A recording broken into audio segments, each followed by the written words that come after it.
आपल्याला सगळ्यांनाच माहिती आहे की 4 मार्चला सर्वोच्च न्यायालयाने एक निर्णय दिला आणि महाराष्ट्र राज्यामध्ये ओबीसीला जे आरक्षण राजकीय मिळालं होतं, स्थानिक स्वराज्य संस्थांमध्ये ते आरक्षण रद्द केलं। ते रद्द झाल्यानंतर केंद्र सरकार आपलं राज्य सरकारने त्या आदेशाच्या विरुद्ध एक रिव्हिजन पिटिशन दाखल केली होती। ती पिटिशन देखील सर्वोच्च न्यायालयाने रद्दबातल केली आहे। त्यामुळे आत्ताच्या परिस्थितीमध्ये महाराष्ट्रामध्ये कुठलंही राजकीय आरक्षण ओबीसी करता शिल्लक राहिलेलं नाही। या संदर्भात कशा प्रकारे या सरकारने हे आरक्षण घालवलं हे मला खरं म्हणजे या निमित्ताने आपल्यासमोर ठेवायचं आहे। सर्वात पहिल्यांदा ही जी काही पिटिशन होती सर्वोच्च न्यायालयासमोर, ती ओबीसी आरक्षणामध्ये ज्या जिल्ह्यांमध्ये 50% वर आरक्षण चाललं आहे ते 50% आत आलं पाहिजे अशा प्रकारची ती पिटिशन होती। आणि त्याच्यामध्ये त्यांनी जो एक 2010ला कृष्णमूर्तीच्या केसमध्ये जे जजमेंट आलं होतं सरन्यायाधीशांच्या बेंचने दिलेलं, त्याचा आधार घेत सांगितलं होतं की हे 50% आत आलं पाहिजे। आमचं सरकार ज्यावेळेस होतं त्यावेळेस कोर्टामध्ये या संदर्भात बऱ्याच जोरदार तिथे आर्ग्युमेंट झाले आणि कोर्टाने सांगितलं की बाकी ठीक आहे, पण कृष्णमूर्ती जजमेंटप्रमाणे हे आरक्षण प्रत्येक जिल्ह्यात सरसकट 27% असू शकत नाही, तर हे आरक्षण प्रपोर्शनल असलं पाहिजे आणि म्हणून तुम्ही हे प्रपोर्शनल केलं पाहिजे। त्यानुसार आमच्या लक्षात आलं की हे जर आरक्षण 50%च्या वरचं उडालं तर साधारणपणे जिल्हा परिषद पंचायत समितीच्या 130 जागा बाधित होतात। आणि म्हणून आम्ही महाधिवक्ता आणि सगळ्यांना घेऊन बसलो आणि कृष्णमूर्ती जजमेंटचा त्या ठिकाणी स्टडी केला आणि लक्षात आलं की आपण प्रपोर्शनल रिप्रेझेंटेशनचा ऑर्डिनन्स काढला आणि मग पुढे कोर्टाला वेळ मागितली तर या 120 पैकी 90 जागा ज्या 50%च्या वरच्या आहेत ते आपण वाचवू शकतो। आणि त्यानुसार आम्ही साधारणपणे हा ऑर्डिनन्स या ठिकाणी 31/7/2019ला ऑर्डिनन्स आम्ही त्या ठिकाणी काढला आणि त्यामुळे 90 जागा आम्ही वाचवल्या। कोर्टाला तो ऑर्डिनन्स सादर केला आणि कोर्टाला सांगितलं की आता हा ऑर्डिनन्स आम्ही काढलेला, या ऑर्डिनन्सप्रमाणे पुढची कारवाई करण्याकरता आम्हाला वेळ द्या।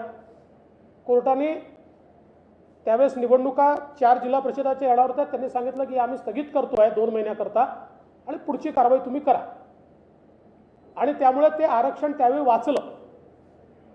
त्यानंतर हे नवीन सरकार आलं। आपल्याला कल्पना आहे की हे नवीन सरकार 28/11/2019ला आलं।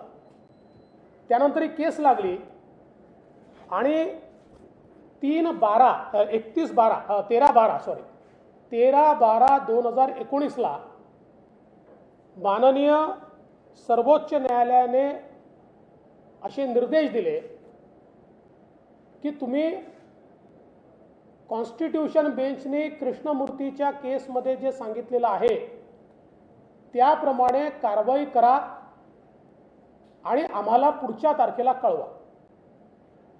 कधी सांगितलं?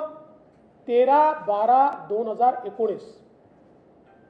सरकारने 13/12/2019 पासनं 2/3/2021 पर्यंत म्हणजे 15 महिने केवळ तारखा मागितली। 15 महिने आणि 15 महिन्यानंतर 2/3/2021 2 मार्च 2021ला एक ॲफिडेव्हिट सादर केलं, ज्या ॲफिडेव्हिटमध्ये त्यांनी सांगितलं की हो काही जिल्ह्यांमध्ये आमचं आरक्षण 50%च्या वर चाललेलं आहे आणि आम्हाला पुढचा वेळ देण्यात यावा। आणि ज्यावेळेस अशा प्रकारचा वेळ मागितला, दुर्दैवाने आम्ही जो ऑर्डिनन्स काढला होता तो ऑर्डिनन्स हा त्याच्या पुढच्या म्हणजे नवीन सरकार आल्यानंतर पहिल्या अधिवेशनामध्ये तो कायद्यामध्ये परिवर्तित करायला पाहिजे होता। सरकारने तो ऑर्डिनन्स लॅप्स करून टाकला। आता परिणाम काय झाला की 15 महिन्यानंतर हे ॲफिडेव्हिट ज्यावेळेस सरकारने सादर केलं त्यावेळी कोर्ट चिडलं आणि कोर्टाने त्यांच्या जजमेंटमध्ये लिहून ठेवलेलं आहे की राज्य सरकार कोणतीही कारवाई न करता दुर्बल आणि बनावटी ग्राउंडवर या ठिकाणी तारीख मागते आहे, त्यामुळे आता आम्ही अशी तारीख देऊ शकत नाही। आणि लगेच 4 तारखेला सर्वोच्च न्यायालयाने एक निर्णय दिला आणि सर्वोच्च न्यायालयाने या निर्णयाप्रमाणे 50% वरचं नाही ते तर केलंच, पण 50%च्या खालचं देखील स्थगित केलं आणि सांगितलं की कॉन्स्टिट्यूशन बेंचने जी कारवाई सांगितली आहे ती कारवाई केली नाही, म्हणून आम्ही हे स्थगित करतो। यानंतर मी स्वतः 5 तारखेला अधिवेशन सुरू होतं, 5 मार्चला अधिवेशनामध्ये सांगितलं की आपल्याला हे जर टिकवायचं असेल तर आपल्याला कॉन्स्टिट्यूशन बेंचने सांगितलेली कारवाई करावी लागेल। आणि ती कारवाई म्हणजे काय, तर राज्य मागासवर्ग आयोग गठीत करावा लागेल, त्याला एम्पिरिकल डाटा कलेक्ट करायला सांगावा लागेल आणि त्याच्या आधारावर आपलं आरक्षण जस्टिफाय करावं लागेल, तरच आता हे यापुढे टिकू शकतं। लगेच सभागृहामध्ये ठरलं की माननीय मुख्यमंत्र्यांकडे बैठक होईल। माननीय मुख्यमंत्र्यांकडे बैठक झाली आणि त्या बैठकीमध्ये हे स्पष्टपणे मी मांडलं की आपल्याला आता याच्यामध्ये कृष्णमूर्ती जजमेंटप्रमाणे पुढची कारवाई करावी लागेल। एक तर आम्ही जो प्रपोर्शनलचा काढला होता तोचा कायदा करावा लागेल, पण आता नुसता कायदा करून होणार नाही, कारण हे जजमेंट आलं याच्यासोबत राज्य मागासवर्ग आयोग गठीत करावा लागेल, त्यांना एम्पिरिकल डाटा तयार करायला लावावा लागेल, त्याच्या आधारावर आपल्याला पुन्हा एकदा आरक्षणाचा कायदा किंवा त्या संदर्भातलं अमेंडमेंट करावं लागेल। मी ज्यावेळेस हे मांडलं त्यावेळेस राज्याचे महाअधिवक्ता त्या ठिकाणी होते, त्यांनी त्याला दुजोरा दिला, विधी सचिव होते त्यांनी दुजोरा दिला, त्या ठिकाणी आमच्या काळातले जे ग्रामविकास सचिव होते ज्यांनी तो ऑर्डिनन्स काढला होता ते होते, त्यांनी त्याला दुजोरा दिला आणि तिथे ठरलं की याप्रमाणे आपण कारवाई करू। परंतु त्यानंतर जे निवेदन सरकारने केलं ते वेगळ्याच प्रकारचं केलं, त्यात कुठेही राज्य मागासवर्ग आयोग गठीत करणार वगैरे किंवा कधीपर्यंत करणार हे काहीच सरकारने सांगितलं नाही आणि ते न करता सरकार रिव्हिजनमध्ये गेली आणि मार्चपासून तर जूनपर्यंत हा सगळा वेळ सरकारने घालवला। राज्य मागासवर्ग आयोग तयार केला नाही। या दरम्यान 5 पत्र मी सरकारला पाठवले की आपल्याला कृष्णमूर्तीच्या जजमेंटप्रमाणे केल्याशिवाय ओबीसीचं आरक्षण आपण वाचवू शकत नाही, पण एकाही पत्रावर कुठलीही कारवाई झाली नाही आणि फायनली ते जजमेंट आलं। आता आपण पुन्हा शून्यावर आलो। आत्तापर्यंत जर आपण राज्य मागासवर्ग आयोग तयार केला असता तर एम्पिरिकल डाटा जमा करण्याचं काम सुरू होऊ शकलं असतं आणि आपल्याला कदाचित पुढच्या महिन्या 2 महिन्यामध्ये हे आरक्षण पुनर्स्थापित करता आलं असतं। परंतु दुर्दैवाने आमचे मंत्री या 15 महिन्याच्या काळामध्ये मोर्चे काढण्यामध्ये मग्न होते। एकीकडे ओबीसी आरक्षणाचा मुद्दा पडत होता आणि मंत्री मोर्चे काढत होते, अशा प्रकारची अवस्था आपल्याला पाहायला मिळाली। त्यांनी मोर्चे काढण्याच्या ऐवजी जर या केसेसमध्ये लक्ष घातलं असतं आणि त्या ठिकाणी अपेक्षा काय होती कोर्टाची, एवढीच अपेक्षा होती 13/12/2019च्या निर्णयाप्रमाणे केवळ राज्य मागासवर्ग आयोग आपण गठीत करून कोर्टाला सांगितलं असतं की आपण जे सांगितलं आहे स्ट्रिक्टली अकॉर्डिंग टू जे कृष्णमूर्ती त्या प्रकारे आम्ही आता के कृष्णमूर्ती त्या प्रकारे आम्ही कारवाई सुरू केली आहे, तरीही कोर्टाने हा आदेश दिला नसता 8 वेळा आपण तारखा याच्यामध्ये घेतलेल्या आहेत. आता याच्यात एक अजून गोष्ट मला सांगायची आहे.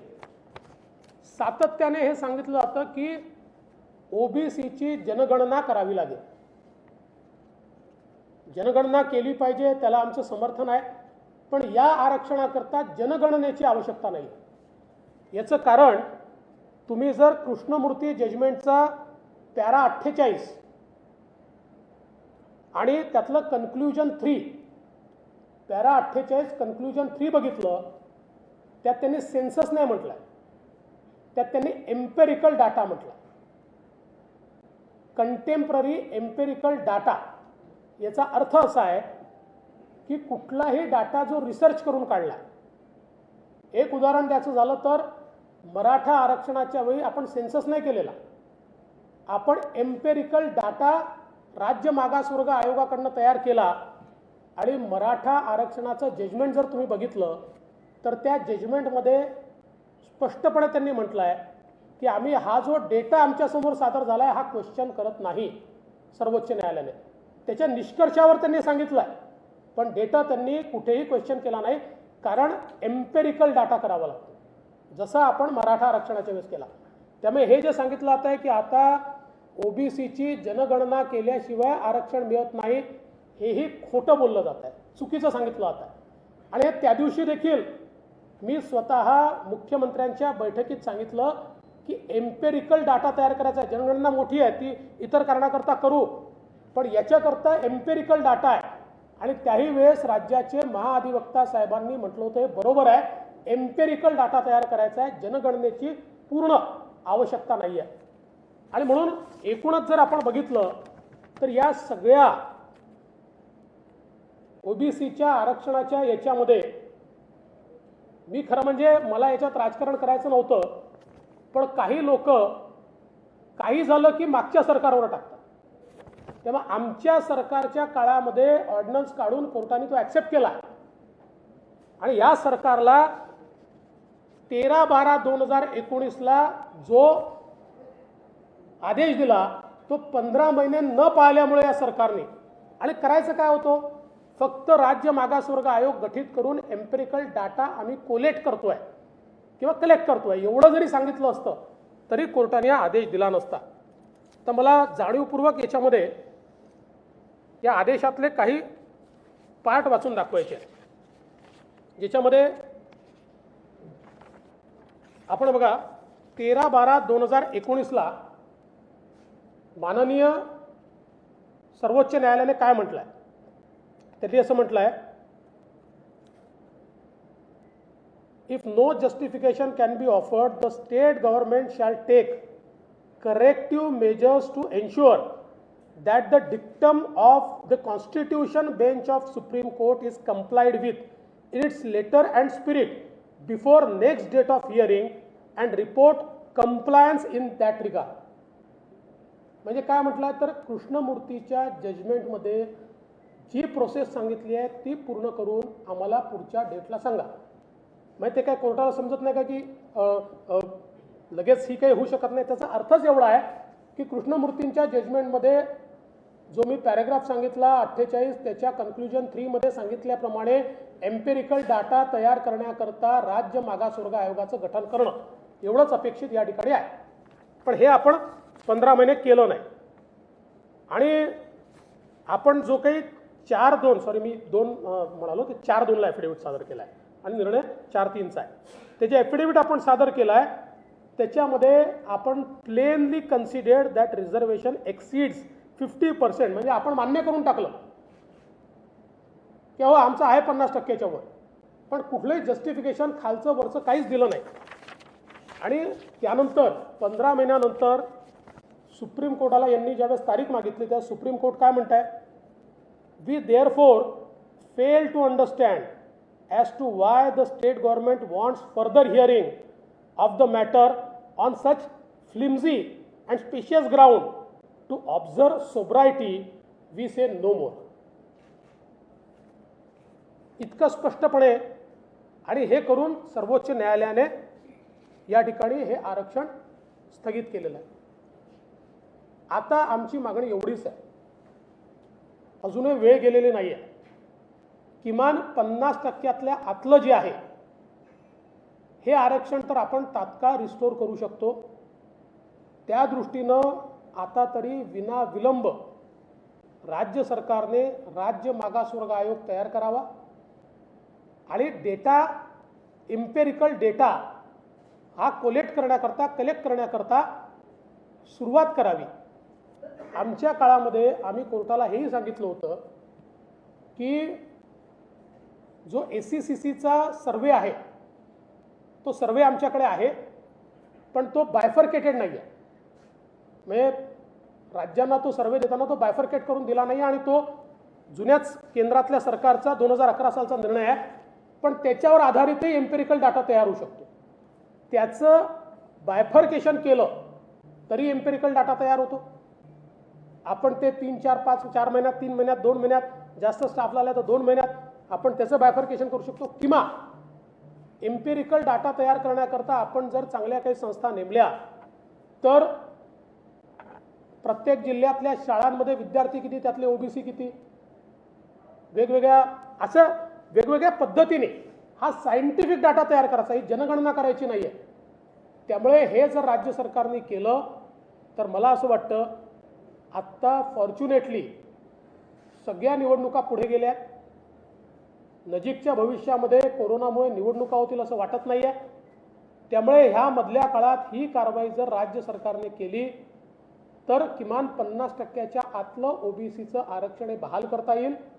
50% वर ज्या जिल्ह्यांमध्ये गेलाय ते उर्वरित, म्हणजे याच्यामध्ये विशेष प्रॉब्लेम जो येईल तो नंदुरबारला येईल, त्याच्यानंतर पालघरला येईल, यवतमाळ आणि यवतमाळला काही प्रमाणात येईल, पूर्ण नाही येणार, पण या 2 ठिकाणी तर, आणि सगळ्यात जास्त नंदुरबारला येईल. त्याच्या संदर्भात वेगळा विचार करून त्यातनं OBCला न्याय कसा द्यायचा हा तिथे मार्ग काढला जाऊ शकतो. पण किमान इतरत्र मात्र सगळीकडे OBC आरक्षण हे पुनर्स्थापित होईल, हे तात्काळ सरकारने केलं पाहिजे अशी आमची मागणी आहे.